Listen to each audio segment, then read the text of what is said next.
In a major setback, Congress leader Navjot Singh Sidhu has been sentenced to 1 year imprisonment by the Supreme Court in a road rage case that is 3 decades old. The Supreme Court on Thursday allowed the review application on the issue of sentence against Sidhu, saying, "We have allowed review application on the issue of sentence. In addition to the fine imposed, we impose a sentence of imprisonment of 1 year to be undergone by respondent Sidhu." The order was delivered by a bench of Justices A.M. Khanvilkar and Sanjay Kishan Kaul. Earlier, the court had reserved the review petition in a 3-decade-old road rage case filed by the family of the victim. Sidhu opposed the plea seeking to enlarge the scope of the road rage case against him, citing earlier order of the apex court which had held that there was no evidence that the death of the victim was caused by a single blow in the road rage case.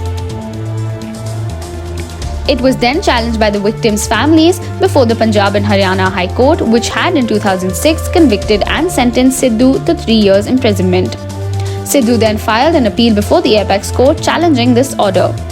On December 27, 1988, Sidhu allegedly beat Gurnaam Singh on his head, leading to his death.